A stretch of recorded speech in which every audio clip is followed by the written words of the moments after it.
Ya kan. Saya sih memang dulu juga kan sempat lihat Jimmy marah-marah itu kan ke perusahaan-perusahaan itu kan melakukan sidak kan.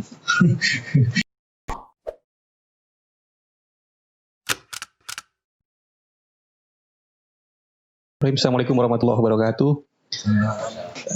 Selamat sore, kembali lagi bersama saya Didi Suheri di Kita Karawang.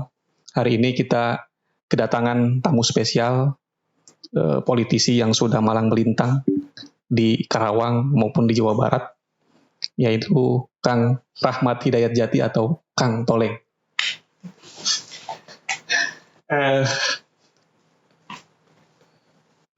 Akang kan sebagai politisi begitu kan, yang punya pengalaman yang sangat luar biasa. Tentu ada pengalaman-pengalaman yang yang kurang mengenakan lah kira-kira begitu. Mungkin dalam kontestasi pilkada pernah kalah ataupun seperti apa kira-kira Kang gitu. Gimana Kang perjalanan Akang sampai saat ini? Ya, sebagai aktivis politik, saya kira memang kontestasi itu sebuah ujian yang biasa ya, yang tentu semua orang termasuk saya mengalami suatu momentum yang tidak bisa dihindari ketika memilih menjadi aktivis politik. Ada saatnya momentum dikonteskan, baik ikut terjun sendiri sebagai kontestan ataupun menjadi bagian dari tim pemenangan, semacam pemilihan kepala daerah.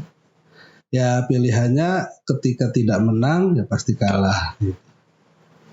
Paling tidak sejak pilkada langsung sejak 2005, berarti sudah ini ke berapa ya, 2005, 2010, 2014, 2019, dan ini pilkada langsung yang kelima. Sudah sering posisinya, pernah ikut menang, pernah ikut kalah gitu, pernah ikut menang lagi, pernah ikut kalah lagi gitu. Artinya sudah tahulah rasanya. Rasa menang seperti apa, rasa kalah seperti apa gitu. Itu Akang kan katanya pernah nyalek di Kabupaten Karawang kira-kira. Sudah berapa? Katanya sudah 2 kali begitu kan. Betul. Itu gimana Kang itu kan? Betul. Jadi 2019 jadi caleg provinsi Jawa Barat yang kemudian alhamdulillah bisa ikut terpilih bersama 7 lainnya. Wakil Kabupaten Karawang Purwakarta itu. Sebelumnya 2014 saya juga caleg di PKB untuk tingkat Kabupaten Karawang. Namun belum berhasil. Dan sebelumnya juga pernah 2009, walaupun itu bisa dibilang kejadian yang tidak terencana, yang belum terencana, karena situasi momentum politik nasional khususnya di PKB yang mengharuskan generasi saya akhirnya harus mengisi ruang itu yang sebelumnya tidak dibayangkan itu terjadi di 2009. Dan secara pribadi saya kalah, walaupun secara kepantaian sudah berhasil mendapatkan satu perwakilan dari PKB yang sebelumnya belum pernah ada di situ. Berarti dulu itu dapat suara berapa Kang di waktu di Karawang itu? Waktu di Karawang itu karena saya pindah 2 dapil, berarti yang pernah saya tawapi gitu ya, saya keliling gitu. 2009 itu karena saya aslinya orang Cikande, Cilebar gitu. Dulu pembagian dapilnya itu disebut dapil 3. 6 kecamatan waktu itu: Cilebar, Pedas, Cibuaya, Tirtajaya, Batujaya, dan Pakis Jaya.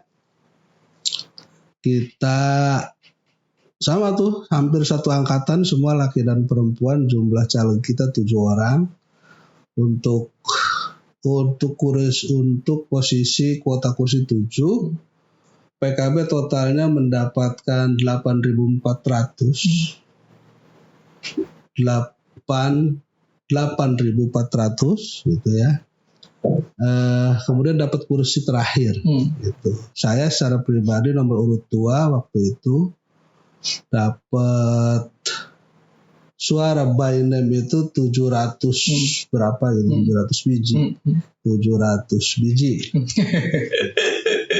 Gitu. Nah, yang 2014 kemudian karena hasil pemilu 2009 itu kita hanya dapat 5 kursi dari 6 dapil.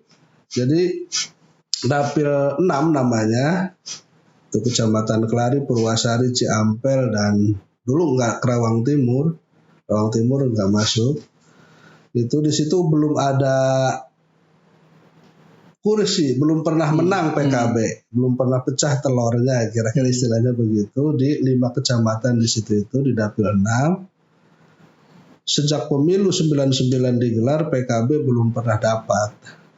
Sehingga ketika menjelang pendaftaran ke KPU, di situ belum ada yang daftar jadi caleg gitu. Akhirnya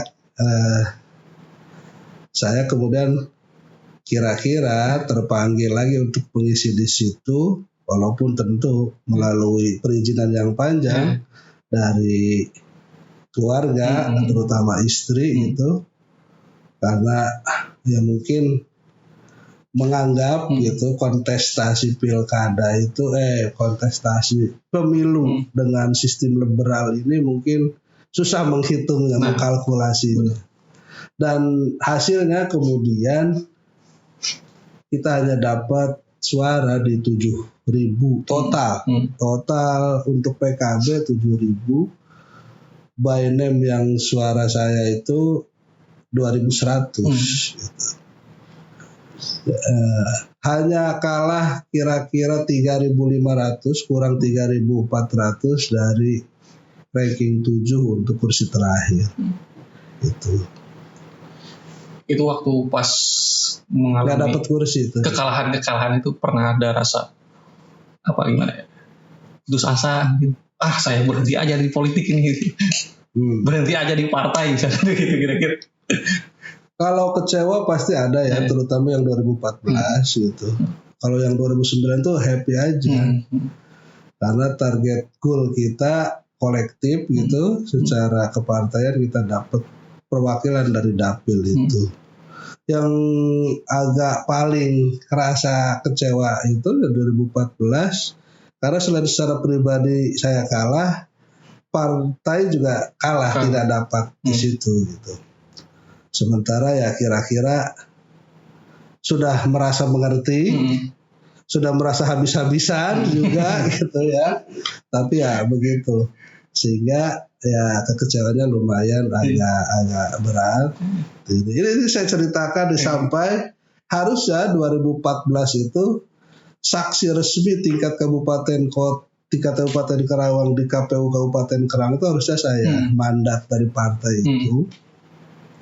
Tapi karena situasinya, melihat situasi di dapil saya itu kira-kira PKB itu belum kelihatan bisa ada di posisi 7 besar gitu, sehingga sebelum hari pelaksanaan rekapitulasi di KPU saya mengembalikan mandat ke DPC untuk saksi di KPU itu jangan saya, karena kira-kira saya tidak tega gitu. Gitu. Dan setelah itu kemudian kita cari alternatif kegiatan lain untuk mengalihkan kekecewaan. Kalau tadi pertanyaannya pernah kecewa, ya begitu jawabannya. Saya kira alamiah lah, bukan hanya orang politik. Apapun kita ketika target tidak tercapai pasti ada kecewa gitu. Tapi begitu kalau apakah berhenti jadi politisi, nggak pernah terpikir. Berhenti di partai juga tidak pernah terpikir. Walaupun pernah saya berpikir saya tetap ngurus partai tapi tidak harus jadi dewan. karena jangan-jangan saya tidak berbakat gitu. Jangan-jangan saya tidak berbakat jadi dewan gitu. Ada sempat sampai di situ ada gitu. Dan terkoreksi di detik-detik akhir. Artinya selama 4 tahun itu saya berpikir begitu, nggak mesti jadi dewan lah, bantu-bantu ikut ngurus partai gitu apa, tapi mungkin saya tidak cocok untuk jadi dewan gitu. Nggak apa-apa lah jadi ini aja, jadi manajer gitu ya, jadi manajer gitu. Tapi kemudian terkoreksi di akhir menjelang pendaftaran 2019 itu lagi-lagi ya harus ikutan gitu. Sampai ini penting juga nih saya sampaikan, sampai keluarga besar saya, ya terutama kakak-kakak saya dan keponakan gitu ya, yang mengetahui bahwa saya pernah menyampaikan kira-kira orang Karawang akan contohnya teh hayam aduan we. Ibarat hayam aduan itu kan sudah diadu 2 kali. Betul. Geus jerih. Itu karak-karak diasup ke kalapang kayak geus rek lompat. Karena sudah pernah itu. Ya itulah kemudian kira-kira ya mungkin di situ kita harus belajar juga mempelajari jenis-jenis hayam. Kalau memang bukan hayam aduan gitu, nggak jerih tuh pasti lompat tuh gitu. Terus diasupkan kakalang tuh pasti kabur dari pakalangan gitu kira-kira. Intinya kan saya lihat memang Akang ini nggak pernah ada kapoknya lah kira-kira begitu kan. Kalah, nyalon lagi kalah, nyalon lagi menang akhirnya kan begitu kan. Nah kira-kira Kang, yang motivasi Akang ini di 2019 ini untuk kembali lagi nyalon menjadi di DPRD provinsi, kira-kira apa nih Kang? Ini saya sangat menyadari betul yang paling penting buat pertumbuhan ya habitat gitu ya, habitat kultur harapan, kultur semangat ideologi itu lingkungan. Tanpa kita punya lingkungan yang kondusif gitu, kira-kira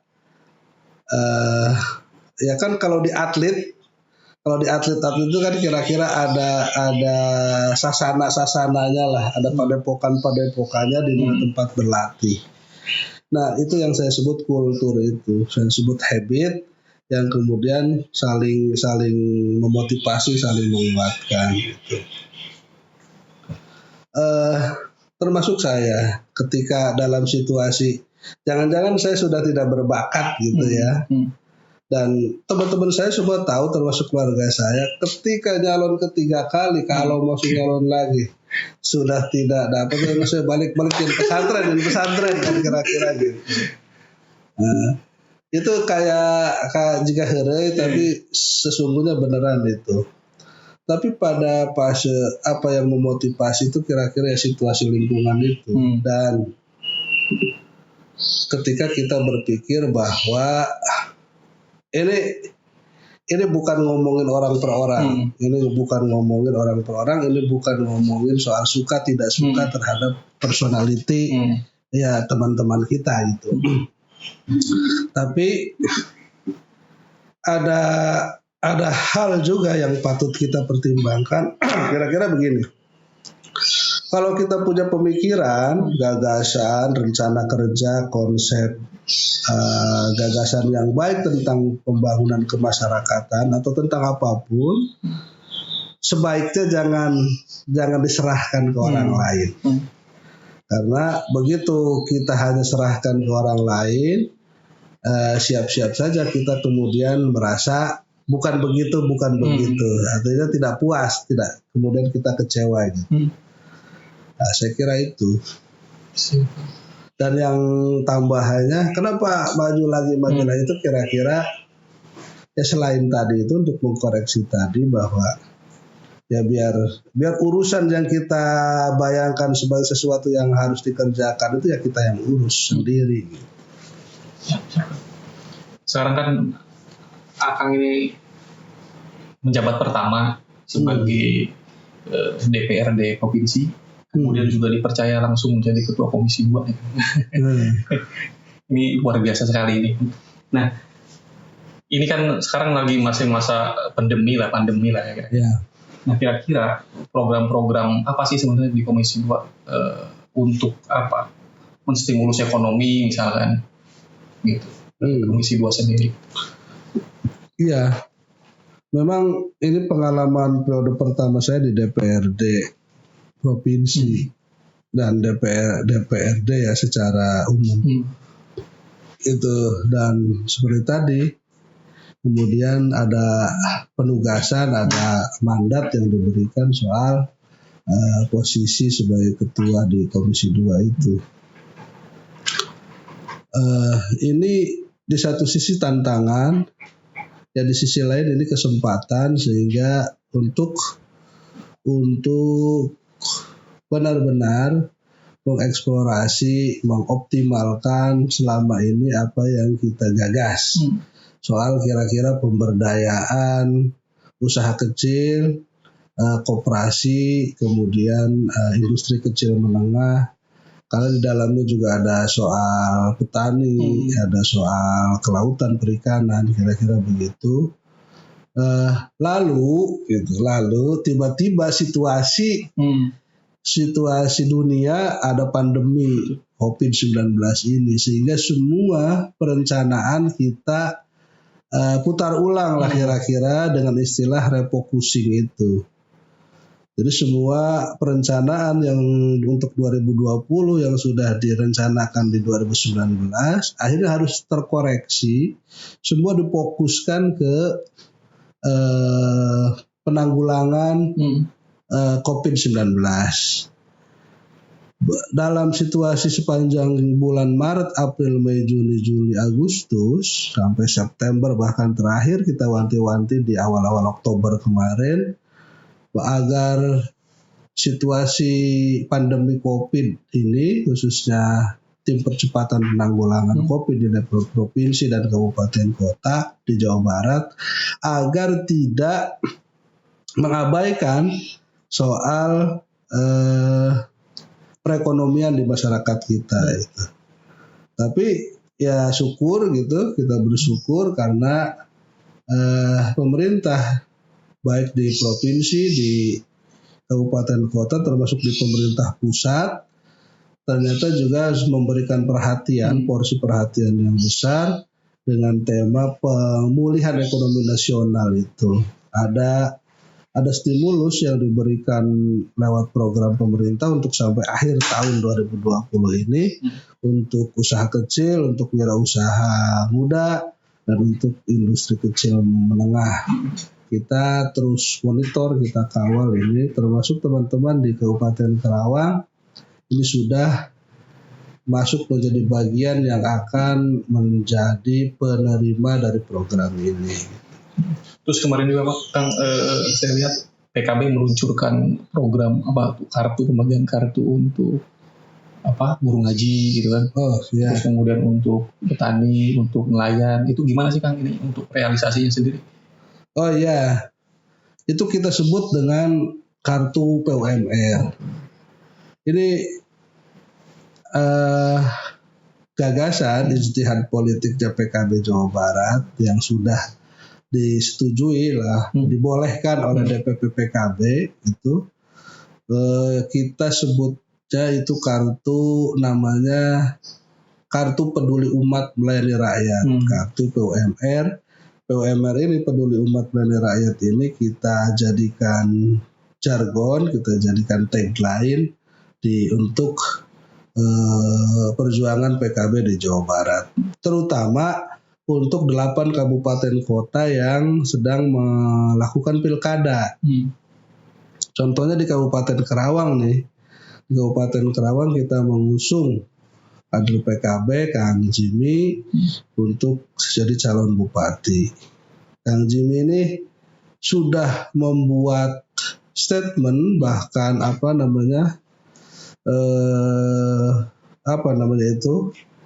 yang dicetak banyak-banyak dibagikan itu pamflet tentang rencana kerjanya dari APBD Kabupaten Karawang yang 4,2 triliun 100 miliar untuk guru ngaji, 100 miliar untuk petani, 100 miliar untuk penanggulangan pengangguran dalam artian usaha menengah kecil gitu. Lalu itu kita breakdown menjadi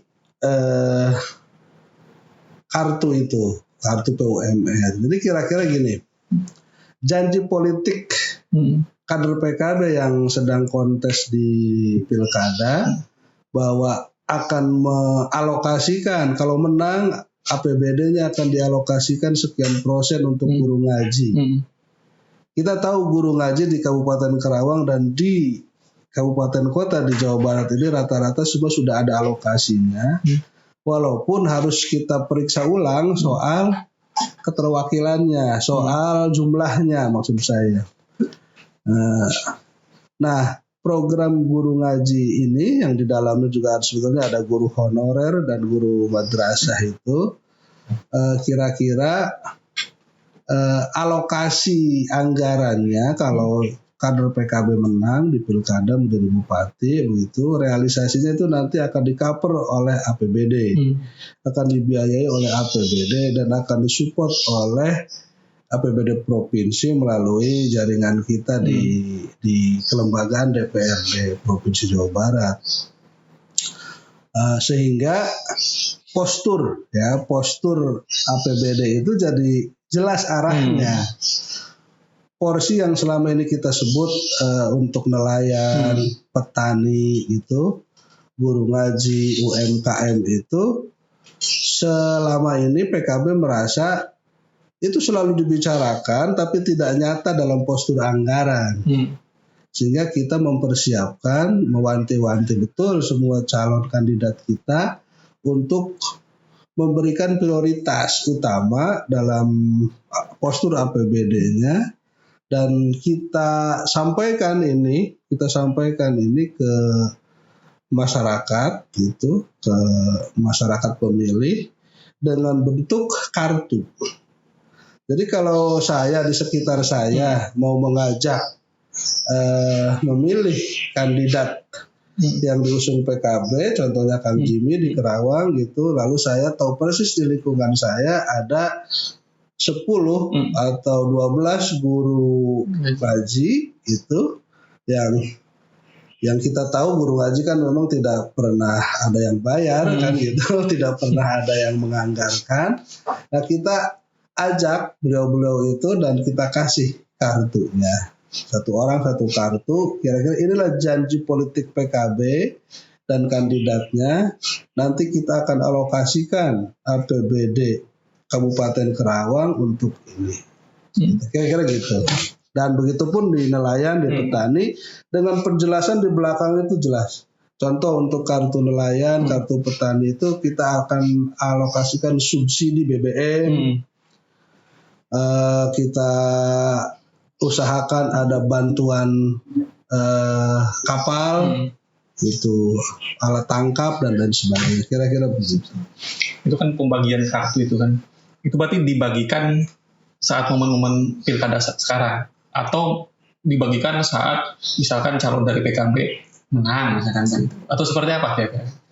Dan itu misalkan apakah ke seluruh petani yang ada di Karawang, guru ngaji yang ada di Karawang, atau seperti apa gitu?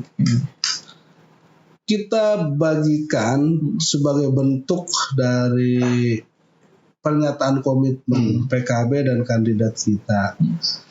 Kita bagikan ke seluruh.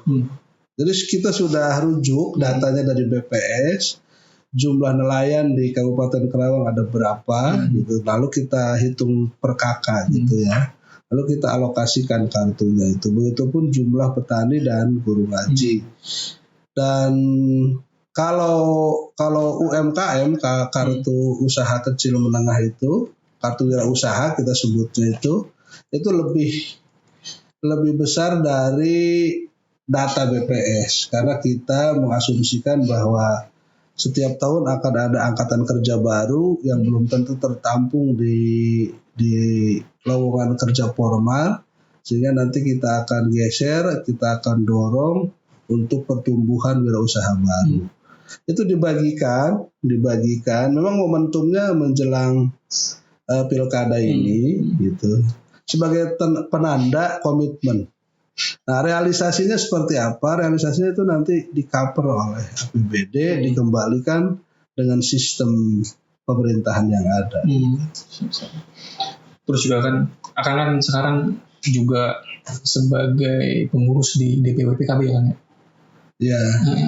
Nah, sekarang juga saya lihat PKB ini sekarang menggaung-gaungkan misalkan kader-kader PKB yang milenial, anak muda begitu kan. Nah, itu gimana sih Kang? Kenapa kemudian PKB sekarang lebih memprioritaskan anak-anak muda untuk terlibat misalkan dalam politik atau aktif dalam partai politik, khususnya di PKB? Ya. Ini kan situasi kita tentang yang disebut bonus demografi. Tidak bisa kita hindari bahwa 5-10 tahun ke depan Indonesia, termasuk ya kita di Jawa Barat ini, termasuk yang mengalami fase bonus demografi ini. Artinya angkatan kerja usia muda itu lebih banyak ketimbang usia tua. Bisa disebut 45-50 tahun ke atas itu lebih sedikit ketimbang angkatan milenial gitu. Itu satu. Yang kedua, bahwa masa depan politik kita ini ya harus dipersiapkan diri oleh diri sendiri per generasi. Sehingga selama ini politik itu identik dengan orang tua gitu ya. Para pensiunan kira-kira begitu, sementara anak-anak muda hanya menjadi penyokong, itu pun jauh di pinggiran gitu. Saya kira situasi ini harus kita rubah, karena apapun suka atau belum suka, real politik kita, rekrutmen kepemimpinan nasional pemerintahan kita jalurnya yang melalui partai politik gitu. Itu yang kedua. Yang ketiga, kita ingin menyampaikan bahwa kalau selama ini negara dianggap kurang respon, kurang adaptif dengan tuntutan situasi, kalau selama ini DPR, DPRD, partai politik dianggap belum adaptif gitu, dianggap belum nyambung dengan kebutuhan anak-anak muda, ya saya kira pilihan koreksinya jangan hanya ngomongin, jangan hanya sekedar membicarakan di belakang, tapi ikutlah masuk di situ gitu. Karena kalau ini tidak diisi, sementara saluran resmi dari demokrasi kita ini ya melalui partai politik. Semangatnya kira-kira begitu. Dan kita laksanakan betul. Di Jawa Barat sudah 98%, sudah 98% semua kecamatan pengurus PAC-nya diisi oleh anak-anak muda. Dan keterwakilan perempuannya sangat diperhitungkan. Jadi ketika ada satu kecamatan representasi perempuannya belum memenuhi ambang batas minimal, pasti dikembalikan untuk diperbaiki gitu. Sudah 98% karena ada sekitar 2% yang masih mengalami hal teknis. Kalau di Karawang sudah 100% sudah semua. Itu ada batasan ini nggak kan, usia misalkan minimal berapa tahun? Ya, batasan usianya maksimal gitu, maksimal di tingkat kecamatan itu terutama untuk ketua, sekretaris dan bendahara maksimal 35 tahun. Gitu.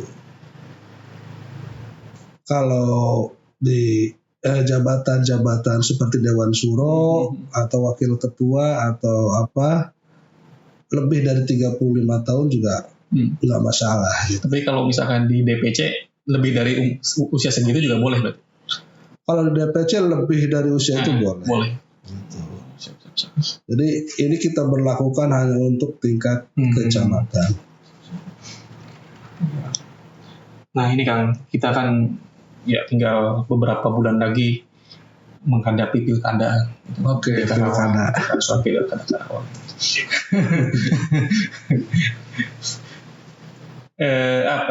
tahapan-tahapan juga sudah dilalui begitu oleh masing-masing calon begitu kan. Terus kemudian juga ada 3 calon begitu kan. Ada Yesi Adli, kemudian ada Selika Aep, kemudian ada Kang Jimmy Yusni ya. Sebenarnya kan untuk Karawang sendiri, kebutuhan Karawang sendiri untuk ke depan itu butuh pemimpin seperti apa sih sebenarnya? Ya, kalau saya ngerasa gini, ini kita tadi saya sebut pilkada ini kira-kira ini kelima kali ya, pilkada dipilih oleh rakyat gitu. Karawang ini memang perlu figur pemimpin yang mengerti masalah sejak hulu sampai hilir. Ini karena transisi daerah pertanian ke industri ini satu anomali sebetulnya gitu. Di satu sisi kita ini dicitrakan masyarakat pedesaan, itu masyarakat petani, rural agraris, tapi secara geografis sangat tempel dekat dengan ibu kota. Lalu di akhir tahun 80 gitu kan, kemudian Kabupaten Karawang ini termasuk yang harus menerima situasi daerah kita dijadikan kawasan industri oleh pemerintah pusat. Ini harus kita catat nih, kawasan industri di daerah Kabupaten Karawang ini betul-betul top down dari pemerintah pusat, pemerintah Orde Baru pada saat itu. Sangat sentralistik gitu. Dan sangat tidak menghitung apalagi mengakomodir gitu kepentingan masyarakat lokal Karawang kita itu. Nah ini perlu dianalisis dengan serius, dengan sungguh-sungguh, baik dari sisi sosiologis ataupun kulturalnya, karena akan berefek pada persoalan ekonomi gitu dan soal lain-lain kemudiannya.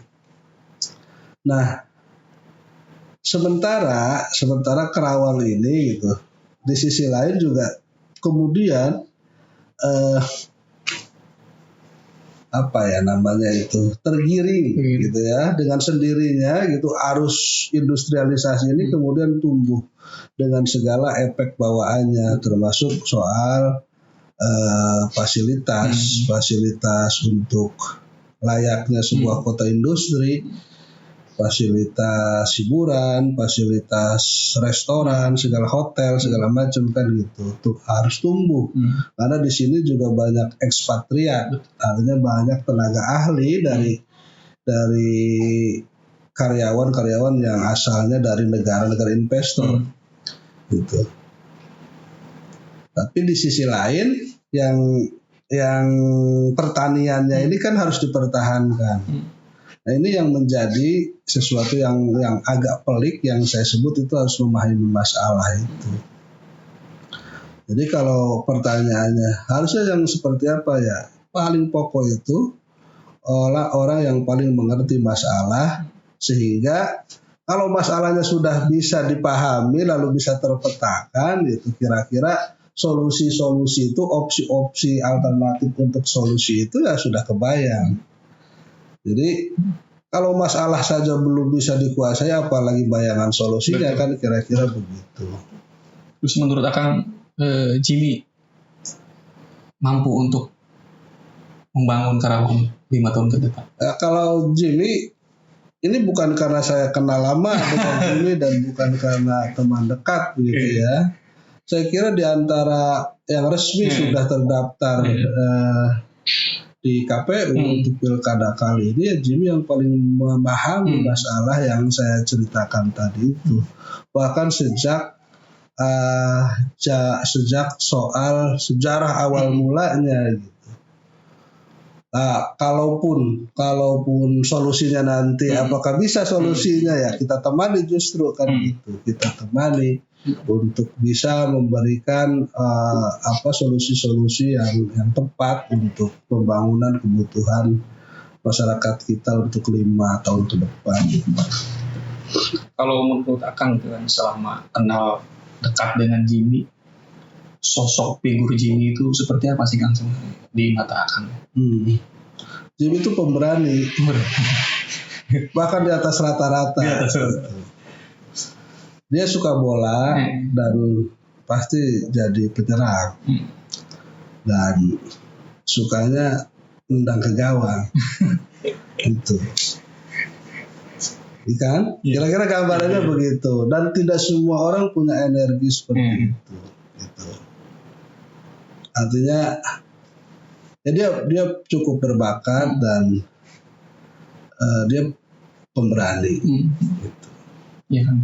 Saya sih memang dulu juga kan sempat lihat Jimmy marah-marah itu kan ke perusahaan-perusahaan itu kan melakukan sidak kan. Dan saya lihat memang bupati incumbent itu nggak pernah melakukan itu begitu. Cuman sayangnya begitu sidak-sidak seperti itu ke perusahaan itu tidak terus dilanjutkan oleh Jimmy kan gitu. Oke. Di awal-awal itu saya terlibat. Di awal-awal itu saya terlibat. Sidak-sidak itu dilakukan oleh Disnaker, oleh wakil bupati atau sekali-kali di beberapa tempat bupati ikut hadir. Bupati baru waktu itu ya, bupati dan wakil bupati baru, saya ikut terlibat sebagai bagian dari komitmen menemani perjalanan pasangan baru dulu untuk memastikan kawasan industri itu bisa mengakomodasi kepentingan masyarakat lokal di Kabupaten Karawang. Kira-kira apa targetnya, misinya itu. Gitu. Jadi semua perjalanan wakil bupati Kang Jimmy sebagai wakil bupati di 2015 itu selalu saya ikut gitu. Itu sebetulnya bagian dari tugas yang diberikan oleh bupati. Saya tidak tahu juga kemudian ternyata ditugasinya disuruh marah-marah. Gitu. Dan ya kemudian apa yang terjadi setelah itu saya kira ini hal yang patut kita prihatin gitu ya. Bahwa kemudian tidak berlanjut lagi gitu, saya kira ya namanya wakil bupati memang ketika suruh berhenti ya berhentilah. Kira-kira betul. Walaupun ada hal yang patut kita bukan koreksi ya, harus kita diskusikan ulang, terutama soal tadi itu, soal industri besar, karena ini industri besar, wilayah kewenangannya kewenangan pemerintah pusat, memang itu pajaknya juga ke Jakarta, ini kantor pusatnya semua 021 loh, pajaknya semua dibayarkan ke DKI gitu. Lalu DKI baru setor ke pemerintah pusat, baru balik lagi kembali menjadi DAK, kira-kira kan begitu. Sangat tidak ada korelasinya dengan keuangan Kabupaten Karawang, hadirnya industri besar itu. Makanya kita nanti cari terobosan, komprominya seperti apa gitu, antara termasuk ini kewenangan soal industri besar ini kan di Jawa Baratnya di Disperindak juga menjadi bagian dari mitra Komisi 2. Ini menjadi satu materi khusus terutama untuk wilayah Kabupaten Bekasi, Kota Bekasi, Karawang, Kota Bandung dan Kabupaten Bandung. Sebelum meluas nih kawasan industri ke segitiga Rebana, ke Subang, ke Cirebon, ke Majalengka dan ke Cianjur dan Garut. Itu. Selama ini kan baru Kota Bandung saja industri itu, sama Karawang, Bekasi, dan sisanya kecil-kecil lah gitu. Saya juga kemarin kan lihat ada statement Jimmy bisa dikatakan sebagai janji politik untuk mendukung untuk dilakukannya pemekaran Kota Cikampek. Nah, wacana pemekaran Kota Cikampek ini kan di sisi lain Bupati Petahana Selika kan juga di statement media yang lain juga kurang setuju gitu adanya, tidak setuju dengan pemekaran ini.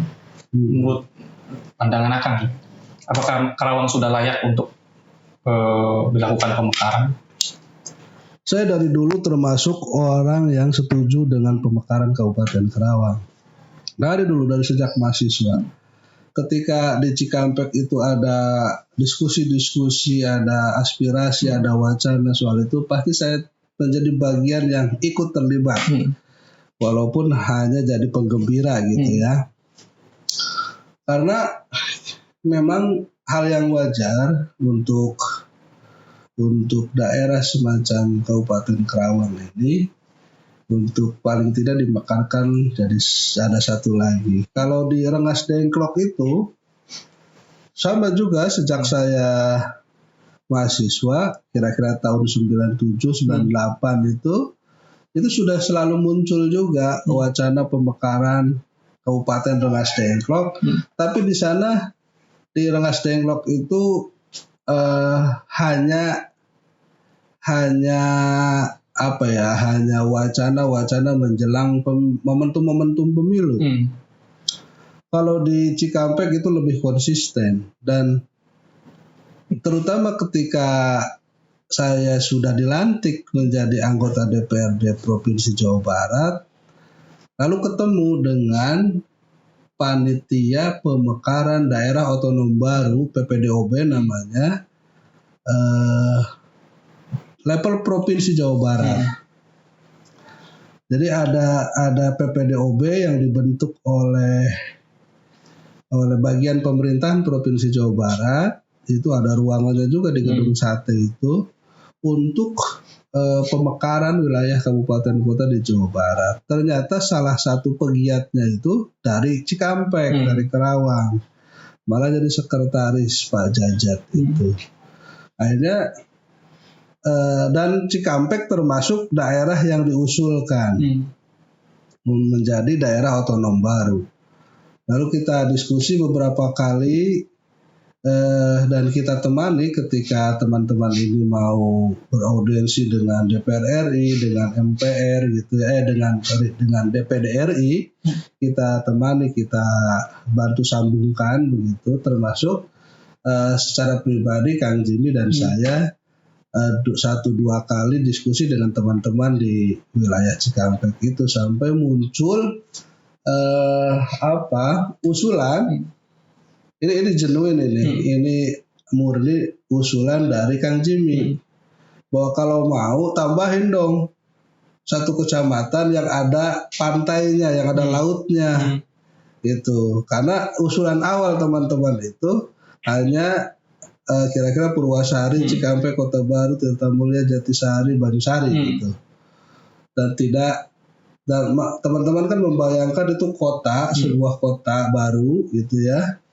Dan tidak perlu ada pantai mungkin gitu. Tapi usulan hasil diskusi 2 kali itu terakhir malah posisinya itu waktu kegiatan reses saya sebagai anggota DPRD provinsi, kebetulan di Jatisari tempatnya Kang Jimmy hadir, ketemu dengan teman-teman itu mengusulkan untuk mengajak satu kecamatan yang ada wilayah lautnya itu. Opsinya waktu itu antara Jelamaya Wetan atau Jelamaya Kulon gitu. Nah setelah itu saya agak lama tidak ketemu fisik, walaupun kalau bertegur sapa gitu di medsos, di kontak pribadi gitu selalu dilakukan. Rupanya teman-teman ini bergerak cepat. Seminggu yang lalu, sebulan yang lalu saya dapat report terakhir. Teman-teman ini sudah berhasil menghimpun 72 desa di 7 kecamatan, termasuk Jelamaya Wetan. Isinya, isi musyawarah desa itu, berita acara Musdes itu setuju terhadap usulan pemekaran Kota Cikampek, mekar dari Kabupaten Induk, Kabupaten Karawang. Saya sangat mengapresiasi karena ini capek, ini mahal. Di mana-mana yang namanya pemekaran daerah itu pasti berjalan antara pemerintah induk dengan daerah-daerah yang akan dimekarkan. Artinya gini, saya kasih contoh. Pemekaran Garut Selatan itu bupatinya sudah komitmen, DPRD-nya sudah komitmen, provinsi sudah oke. Lalu di APBD tahun 2020 Bupati Garut itu sudah mengalokasikan anggaran buat komite pemekaran. Artinya musdes-musdes itu sudah dibiayai APBD. Kegiatan-kegiatan yang dibutuhkan untuk syarat-syarat pemekaran Kabupaten Garut Selatan itu sudah dibiayai oleh APBD Kabupaten Induk. Gitu. Nah di Kerawang ini masih jauh, jangankan disetujui atau dibiayai gitu. Dimengerti saja aspirasi ini kan belum sama ya kira-kira pemangku kebijakan lah kan gitu. Tapi ternyata Pak Jajat dan teman-teman ini sangat luar biasa bekerja. Ya nggak tahu lah pokoknya ceritanya seperti apa. Sempat saya ketemu dan cerita ngobrol tuh kira-kira ya ini keinginan bahwa kita bisa melihat bahwa ada keinginan dari desa-desa di paling tidak di 70. Susah dibantah karena memang ada tanda tangan kepala desa dan BPD-nya. Semua sudah rapih terlampir. Ini kira-kira kalau kita biasa lihat di Garut atau di Sukabumi yang sudah disetujui ya. Garut, Sukabumi gitu, kemudian Bogor dan Cianjur Selatan. Itu untuk kegiatan-kegiatan ini tidak kurang dari 2 miliar. Gitu. Nah, sementara teman-teman ini sudah bisa melampaui itu tanpa hitungan lah, tanpa ada alokasi dana untuk itu. Dan kita apresiasi. Lalu kalau Jimmy menyetujui, saya kira ya seperti yang tadi saya sampaikan, karena sejak setahun yang lalu memang sudah intens kita diskusi soal itu.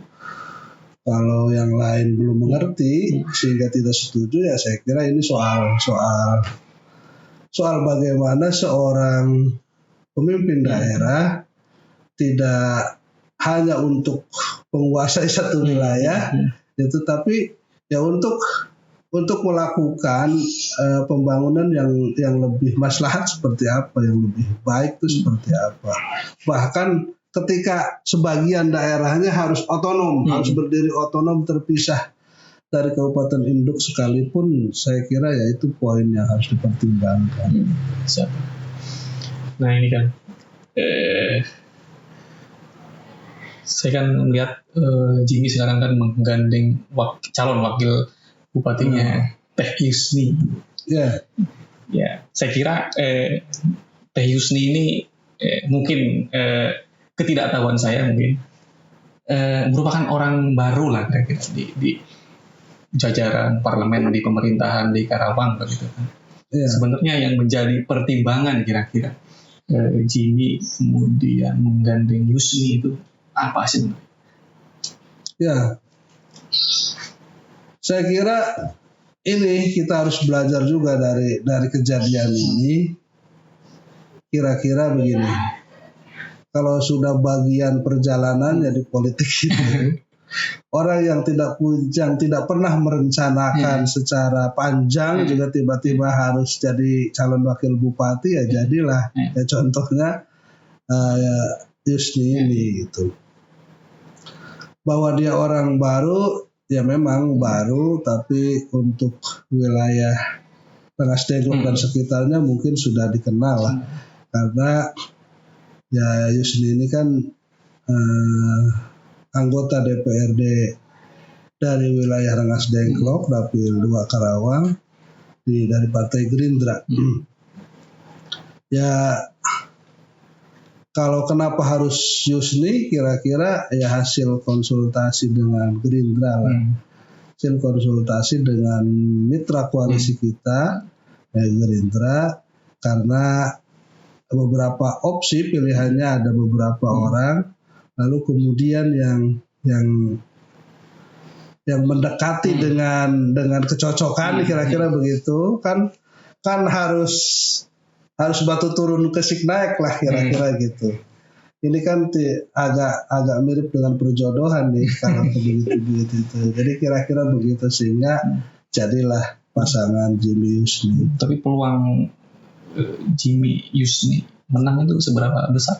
Seberapa persen sih? Kalau saya yang ditanya ya 70%. Peluang Jimmy leading dari pasangan lain ya. Kalau saya yang ditanya ya, kan gitu. Kalau ditanya alasannya apa, ya survei kita punya gitu ya. Kemudian indikator lain ya kita punya. Siap. Nah ini kan mungkin sebagai penutup lagi ya Kak ya.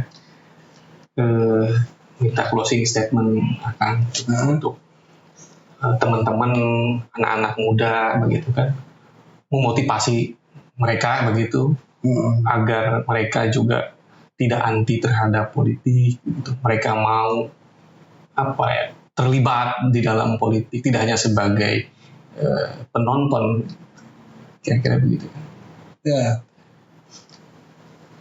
saya kira kita harus kembali belajar dari awal sejarah pergerakan bangsa kita. Insinyur Soekarno jadi ketua Partai Nasional Indonesia itu umurnya 25 tahun. Semua pejuang-pejuang kita di awal kemerdekaan itu rata-rata semua usia muda. Dan itu kira-kira politik dalam pengertian perang beneran kan gitu ya. Apalagi kalau coba zaman sekarang politik dikemas dalam bingkai demokrasi yang menjadi komitmen pilihan dunia gitu untuk kontestasi itu hanya sekedar berebut simpati, merebut elektoral, ya kira-kira ya harus kita ikuti lah begitu.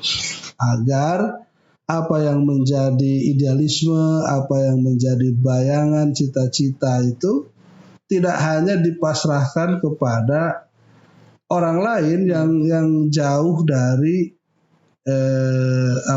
maksud dan tujuannya.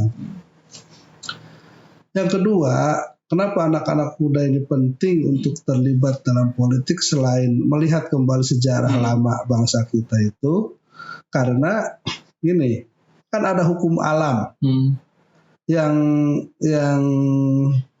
menyebutkan yang namanya regenerasi itu mutlak, pasti terjadi. Estafet kepemimpinan itu pasti terjadi gitu. Bedanya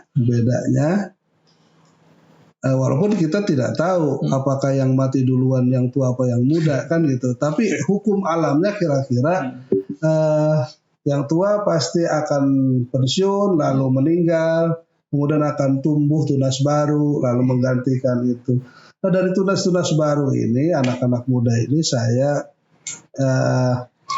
ingin kita melihat kalau hukum alam, regenerasi itu sebuah hukum alam, pertanyaannya kan siapa lalu yang akan menjadi estafet penerus kepemimpinan bangsa kita, daerah kita, kabupaten kita. Tentu yang mempersiapkan diri dong, kan gitu. Tentu anak muda yang mempersiapkan diri di gelanggang tempat berlatih, kan gitu. Kan nggak mungkin seorang atlet ya kan ditandingkan diambil dari luar daftar atlet cadangan kan kira-kira begitu. Nah, sehingga gelanggang kalau dulu di istilah olahraga itu ada istilah gelanggang remaja, kira-kira ya masuklah pada gelanggang kawah Chandra di muka politik di sesuai kecocokannya masing-masing gitu. Oke Kak, mungkin ada tambahan lagi Kak? Ini ajakan untuk memilih haji. Iya, ajakan lah untuk himbauan lah. Ya tambahannya kira-kira begini. Saya melihat begini ya. Politik ini harus dimaknai, terutama buat anak-anak muda nih, kaum milenial. Politik ini harus dimaknai tidak hanya musiman, tidak hanya election, momentum election. Tapi politik yang sesungguhnya itu adalah bagaimana kita mengagregasi gitu, mengumpulkan lalu menyampaikan kepentingan masyarakat banyak.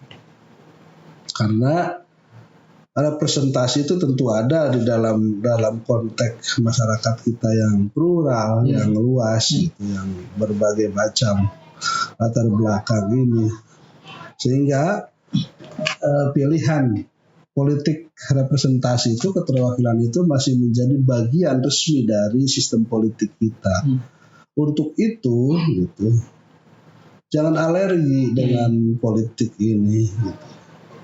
Karena kalau orang-orang yang mengerti, katakanlah orang-orang baik menjauh dari politik, ya jangan salahkan ketika politik diisi oleh orang-orang yang tidak baik, gitu.